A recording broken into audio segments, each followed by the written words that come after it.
Сәлем достар, сіздермен бірге Сұлтаныз арнасы. Біз бүгін мультфильмдердің сұмдықтары туралы айтатын боламыз. Ең бірінші арнаға жазып лайк басып кет. Және ең керемет комменттер жазып 5 бенге ұтып ал. Онда достар, бастайық.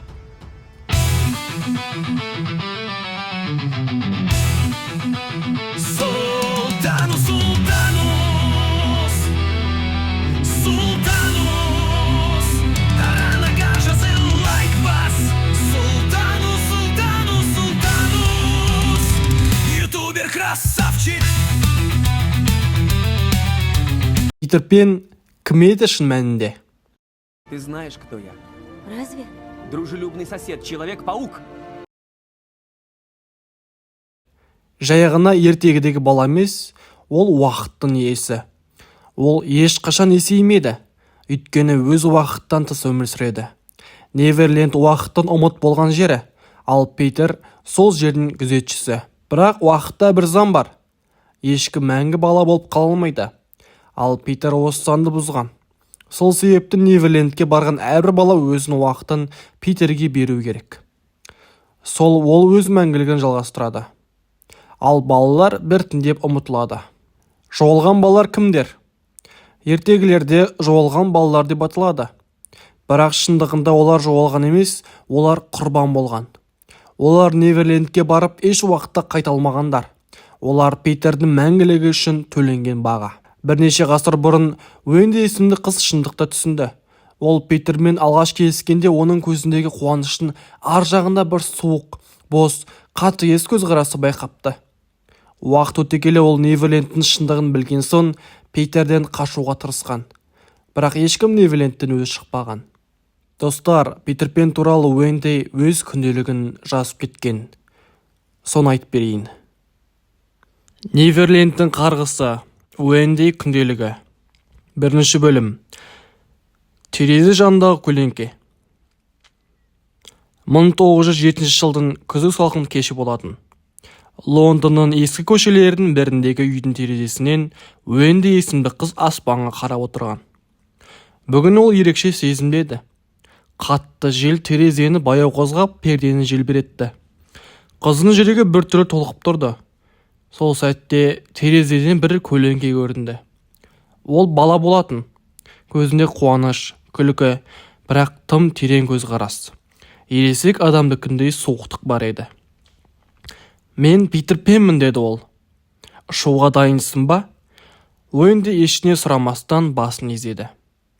Кенет ол өзінің төсегінде емес, көкте ұшып бар жатқанын сезді.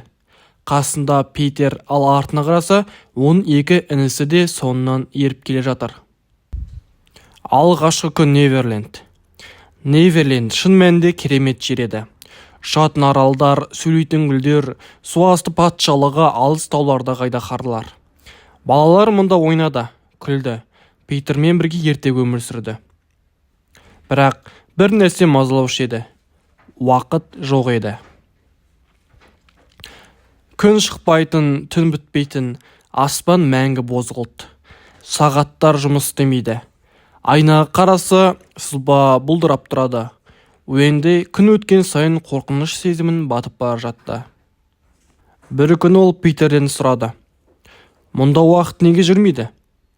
Питер жайғына күліп жауап берді. Бізге уақыттың қажет жоқ. Біз бала болып қала береміз. Бірақ сол сәтте Уэнди Питердің көлеңкесіне қарап қалды. Көлеңке қимылдап тұрды. Тіпті Питерден бөлек қозғалды. Ал көлеңкенің көзі, оның көзі бар еді. Жоғалғандардың сыбыры. Уэнди орманға жалғыз шыққанда құлаған ескі ағаштың түбінен сынған айнаны тауып алды. Айнаның ар жағында бір жазу көрінді. Бізге көмектес. Сол түні Уэнди теңкер белді тауып алып, одан шындықты сұрады. Фия үнсіз жылады. Оның кішкентай дауысы Уэндиге сыбырлап айтып берді. Питер бұрын адам болған. Бірақ уақыттан қорқып, ол Неверлендті құрды. Онда әрбір келген бала өз уақытын қалдырып кетеді. Сол арқылы Питер мәңгі бала болып қала береді. Ал жоғалған балалар, деп сұрады Уэнди. Олар енді тірі емес. Олар Питердің көлеңкесіне айналады. Уэнди інілерін тауып алып, бір ғана амалмен қайтатынын білді. Питердің көлеңкесін кесу арқылы. Себебі көлеңке оның күшінің көзі, бірақ көлеңке өз алдына тіршілетін жын секілді тіршілікке иесі болатын.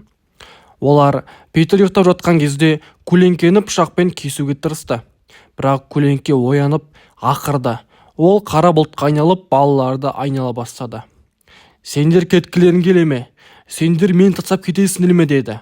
Питердің дауысы, бірақ ол енді бала емес еді. Дауысы ересек адам даусындай ащы, жалғыз еді. Уэнди көлеңкеге қарап тұрып айқайлады. Сен бізге еркіндік уәде еттің, бірақ өзің тұтқынсың. Бізді де тұтқын еттің.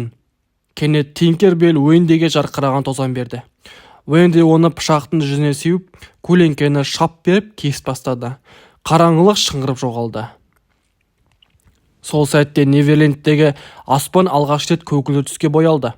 Күн шықты, сағаттар соға бастады.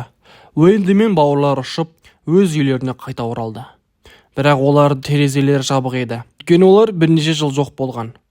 Олардың денесі үлкейіп кеткен, бірақ жандары сол Неверлендте қалғандай еді.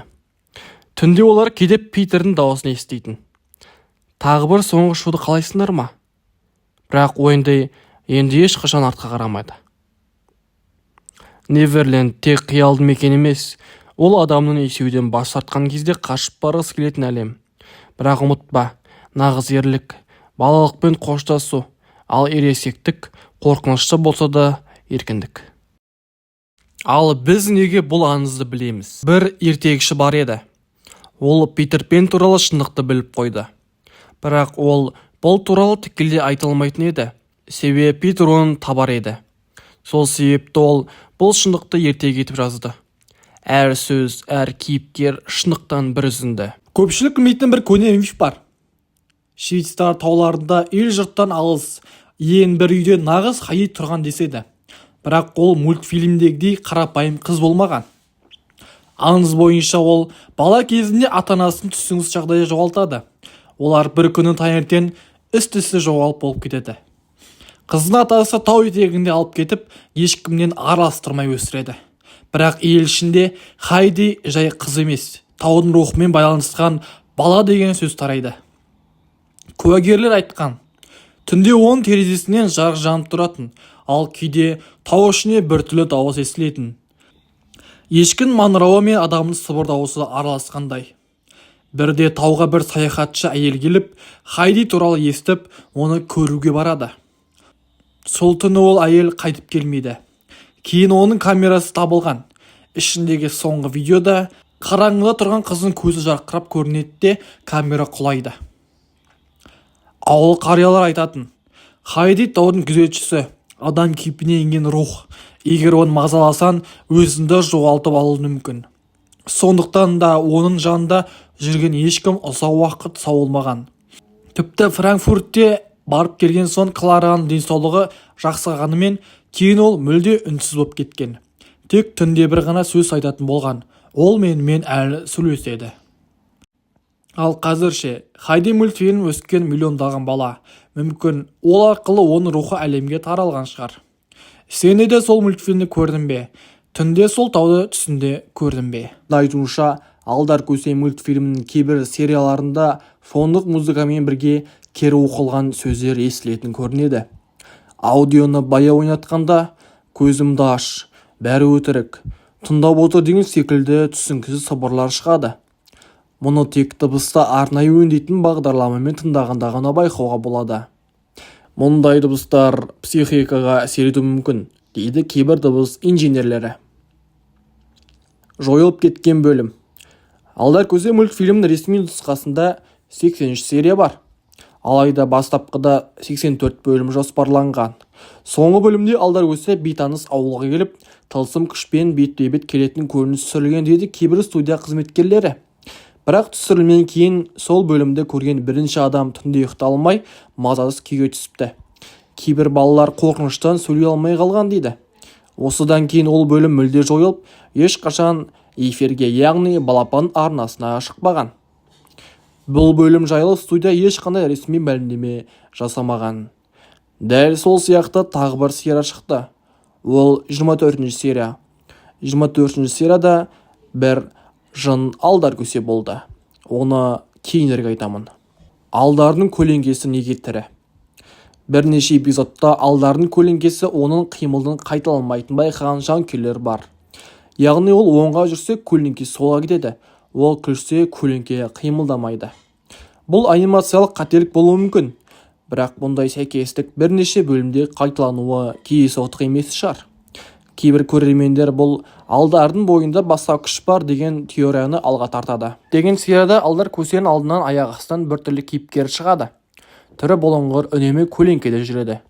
Түрі түсі белгісіз, бірақ үнемі адамдарды теріс жолға бағыттап, олардың аш көздігін, өтірігін қоздырады. Ол ешқашан өз атымен айта алмайды, бірақ оның келбеті классикалық шайтан сипаттамасына ұқсайды. Сиқырмен айналысатын әрекеттер. Бір эпизодта алдар ауыл адамдарынан бөлек жалғыз өзі бір үңгері тап болады. Сол жерде әлгі жұмбақ адам оған бай болғың келе ме, адамдарды алдай аласың ба деп сұрақ қояды. Бұл диалог кәдімгі шайтанның адамды азуына ұқсайды. Ол алдарды байлықпен, билікпен сынайды. Бірақ алдар оған өкінбей, ақылмен әділдікті таңдайды. Яғни бұл көрініс шайтан мен адам арасындағы рухани шайқасты білдіреді деуге болады. Көп көрермен байқамайтын бір жайт. Осы жұмбақ кейіпкер шыққанда фон музыкасы өзгереді. Артқы дыбыстарда азап, қобыз, сыбырлаған дауыс, теріс бағыттағы дыбыстық толқындар пайда болады. Бұл бейсаналылық қорқыныш туғызатын арнайы әдіс. Тіпті кей мамандардың айтуынша, бұл сахналарда жасырын дыбыстық кодтар бар. Оларды кері айналдырсан, байлық бәрінен биік, таңдау сен емес деген сөздер естілетін көрінеді. Бұл жерде сұрақ туады, неге балалар мультфильмінде осындай кейіпкер қосылды? Кейбір пікірлер бойынша бұл қазақ мифологиясындағы жын шайтанның бейнесін заманауи түрде көрсетуі. Яғни жас көрерменге жақсылық пен жамандықты көрсете отырып, моральдық таңдау идеясын жеткізу. Бірақ теория жасаушылардың бір бөлігі бұл бейнені саналы түрде қорқыныш туғызу үшін қолданған деп есептейді. Себебі бұл кейіпкердің пайда болу сәттері дәл қараңғы, түнгі, тылсым атмосферада өтеді. Алдар көсе қазақ ертегісінің ақылды әрі мейірімді кейіпкері. Бірақ мультфильмнің ішіндегі оған қарама-қарсы жұмбақ бейне шайтанның символдық бейнесі жасырылған сияқты. Бұл тек анимация ғана емес, терең, философиялық, рухани мағынасы бар сюжет. Кейде мультфильм ермек емес, адамның ішкі әлеміндегі жарық пен қараңғылықтың шайқасы. Том мен Джерри. Бұл мультфильм туралы естіген кез келген бала бірден күлімдеп кететіні рас. Мысықпен тышқан ешқашан бітпейтін шайқасы, күлкілі қуғын сүргін, шелекпен ұру, ыдыспен бастан ұру бәрі де біздің балалық шағымыздың бір бөлігіне де айналды. Бірақ тереңірек үңілсек, бұл мультфильмде жай ғана әзіл емес, тіпті кейде қорқынышты, тылсымға толы сәттерде бар екенін байқаймыз. Томның есіне таңған сәті. Мультфильмнің бір бөлімінде Том жынды мысыққа айналады. Оның көзі оттай жанады, түрі өзгереді, тіпті жүрістері қорқынышты болады. Бұл бөлім күлкілі көрінуі мүмкін, бірақ кей көрермендер үшін бұл шынайы қорқынышты көрініске айналады. Себебі бұл сәт Томның психологиялық күйзелісіне көрсеткендей. Ол енді жай мысық емес, ашуға булыққан, естен айырылған жануар. Осындай эпизодтар бізге мультфильм авторлары кейде шынайы адамның ішкі бәлеміне көрсетуге тырысқанын білдіреді. Джерридің елеске айналуы. Тағы бір бөлімде Джерри қайтыс болғандай болады. Оны ақ періште артынан еріп кетеді. Джерридің жаны денесіне бөлініп, аспанға ұшып бара жатқанын көріп, көрермен еріксіз ойланады. Бұл не, шынымен ол өлді ме? Бұл жай ғана Томның елесі ме? Бұл көрініс кішкентай балалар үшін тіпті түсініксіз, ал кей үлкендер үшін өте әсерлі. Бұл бөлімде өлім, жан, аржыдан сияқты үлкен ұғымдар мультфильм арқылы жеңіл көрсетілгендей әсер қалдырады. Қара мысықтың қарғысы. Басқа бір эпизодта үйге жұмбақ қара мысық келеді. Ол ештеңе сөйлемейді, бірақ әрдайым Томның соңынан ереді. Оның көз қарасы суық, қозғалысы тыныш, өзі сыздықтап жүреді. Бұл көріністер нағыз қорқынышты фильмдегі кейіпкерге ұқсайды. Кейбір көрермендер бұл қара мысықты өлім символы немесе қарғыс деп санайды. Бұл бөлімде музыка, баяу, үнсіздік көп. Мұның бәрі мультфильмге ерекше ауыр атмосфера береді. Оны көріп отырып, бала болсан да бойын мұздап кетеді. Тозақ пен жұмақ эпизодтары. Бірнеше эпизодта Том немесе Джерри өліп, жұмаққа не тозаққа кететіндей болып бейнелейді. Кейбір көрермендер мұны жай фантазия дейді. Бірақ мұндай көріністер балалардың ойлануына, өмір мен өлім жайлы түсінігіне әсер етуі мүмкін. Бір көріністе Том пойыздың астына түсіп, кейін тозаққа кетіп бара жатады. Мұнда от, жалын, қараңғылық бәрі шынайы бейнеленген. Мұндай сәттерді көріп бала өздігінен ойлана бастайды. Жақсы болсам жұмаққа, жаман болсам тозаққа түссем бе деген сияқты. Қарапайым күлкінің артында жатқан мағына. Том мен Джерри мультфильмі бізге күлкі сыйлайды, бірақ сонымен бірге ол бізге өмірдің қараңғы жақтарында сәл ғана көрсетіп кетеді. Бұл мультфильмде достықта, сатқындықта, өлімде, жындануда бар. Осы арқылы авторлар кішкентай көрермендерді ойлануға, сезінуге, өмірді терең түсінуге тәрбиелейтін әсер қалдырады. Балалар мультфильмді жай көреді, ал біз өскен сайын оның ішінде жасырған мағыналарды түсіне бастаймыз. Бәлкім сондықтан Том мен Джерри ешқашан ескірмейді. Әр буын өз көзқарасымен көреді, өз шындығын табады. Том мен Джерри тек күлкілі ғана емес, бұл мультфильм адам эмоциясы, ішкі уайымы, өмір мен өлім арасындағы шекара жайлы ой тудыра алатын ерекше туынды. Біз оны балаларға арналған дейміз, бірақ кейде бұл мультфильм ересектерге де көп нәрсе айтқысы келетіндей. Сен осы мультфильмде қорқыныш сәттерді байқадың ба? Қай эпизод сені таңғалдырды немесе шошытты? Мүмкін сенде байқамаған бір сұмдық кадрлар бар шығар. Келесі жолы көргенде көбірек назар аударып көр. Мүмкін сен жаңа бір құпияны ашарсың. Көп адам білмейді. Шрек бір адамға ұқсап жасалған. Бұл адам Маурус Тие деген балуан. Оның беті Шрек сияқты үлкен, иегі ала шыққан, басы домалақ. Қарасан тура Шрек. Бірақ ол мультфильм емес, тірі адам болған. Маурис кішкентайында әдемі бала болған. Бірақ кейін ауырып, беті өзгеріп кеткен. Адамдар оны қорқып қарайтын болған. Ол жалғызсырап кеткен. Бірақ іші мейірімді болды. Дәл Шрек сияқты. Шрек неге батпаққа тұрады? Ол адамдардан жасырын өмір сүреді. Себебі оны ешкім қабылдамайды. Бұл жай ғана батпақ емес, бұл жалғыздық. Бірақ кейін Фиона мен достары келеді. Өмір өзгереді. Білесің бе, бұл бізге сабақ береді. Әр адам махаббатқа лайық. Шректің алғаш түрі қорқынышты болған. DreamWorks студиясы Шректі алғаш жасағанда ол қорқынышты болған. Тістері қисық, көзі үлкен, беті сұмдық. Мұны балалар көрсе жылап кетуі мүмкін еді. Кейін олар оны сүйкімдірек етіп өзгерткен. Есек туралы теория. Ал есек ше? Ол жай ғана күлкілі емес. Теория бойынша ол бұрын адам болған. Бір сиқыр оны есекке айналдырып жіберген. Сол себепті ол бәрін біледі, сөйлей алады. Ол достықты қатты іздейді. Лорд Фаркуат кім? Лорд Фаркуат ертегі кейіпкерлердің қудалаған жаман адам. Ол диктатор. Кейбіреулер оны әлемдегі шын билеушілерге ұқсатыпты. Мультфильмде саясат жасырын тұр ма? Әлде ол жай ғана ұқсастық па? Ересектерге арналған жасырын әзілдер. Шрек балалар мультфильмі сияқты, бірақ ішіне үлкендерге арналған сөздер қосып қойған. Мысалы, Лорд Фаркуат деген аттың өзі бір дөрекі сөзге ұқсайды, бірақ айтпай-ақ қояйын. Студия бұны байқамай қойған ба, әлде әдейі ма? Шрек мультфильмі шын мәнінде не үйретеді? Сен қандай болсан да, жаман көрінсең де, сені жақсы көретін адам табылады. Бұл мультфильм достық пен махаббат туралы. Бірақ сыртынан қарасан, батпақ, айқай, монстрлар астында терең мағына бар. Шрек мультфильмі қалай шықты? Шрек алғаш рет 1990 жылы Уильям Стик деген автордың балаларға арналған кітабында пайда болды. Ол кітапта Шрек жасыл түсті, қорқынышты көрінетін, бірақ көңілді мақұлық. Адамдар оны көріп қашатын, ал ол болса бұл жағдайға ренжімейтін. Осы идеяны DreamWorks студиясы мультфильмге айналдыруды шешеді. Анимация апат болған. Алғашқы жылдары студияда техникалық қиындықтар көп болды. Компьютерлік анимация толық дайын емес еді. Бірнеше рет жобаны жабайық деп та ойлаған, бірақ бәрібір аяқтап шықты. Жобаға $60 миллион жұмсалды. Ол кезде бұл үлкен ақша болатын. Нәтижесінде не болды? 2001 жылы шыққан Шрек мультфильмі бірден әлемдік хитке айналды. Ол Оскар жүлдесін жеңіп алды. Тарихтағы ең алғашқы ең үздік анимациялық фильм номинациясында және де бүкіл әлем көріп жақсы көретін мультфильмге айналды. Шрек жай ғана мультик емес, ол қиындықты жеңу, өзін қабылдау, өзгелердің пікіріне қарамай өмір сүру туралы ертегі. Оның артында шын оқиғалар, ауыр тағдырлар және үлкен еңбек жатыр. Бұл бізге не ертеді? Нағыз сұлулық жүректе. Фиона шын мәнінде қарғысқа ұшыраған ба? Бәріміз Фионаны күндіз сұлу ханшайым, ал түнде алып жаратылыс ретінде білеміз. Бірақ бұл жай мультфильм бе? Әлде артында қорқынышты аңызы бар ма?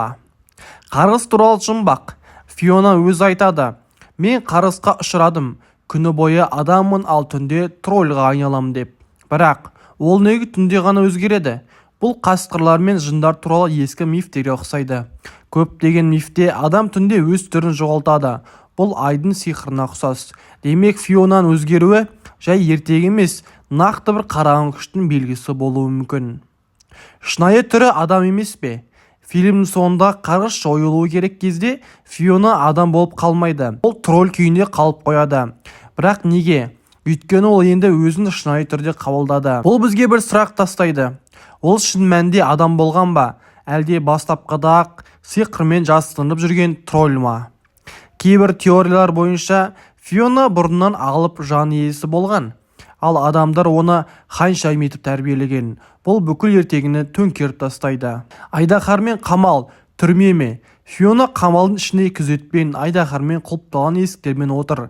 Бірақ оны қорап жатқаны сияқты емес, түрмеге қамып тастағандай. Бұл қауіпті тіршілік иесін ұстап отыруға арналған жүйе ме? Егер ол тек ханшайым болса, неге сонша қоршау қажет? Айнадан неге қорқады?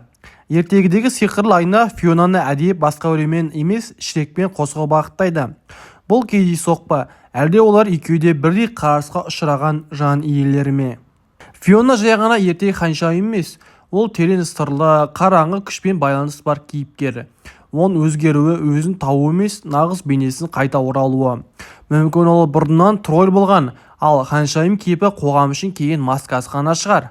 Фиона ханшайым емес, жын болуы мүмкін бе? Біз өлмеген Шрек құпияларының ішіндегі ең сұмдығы осы шығар.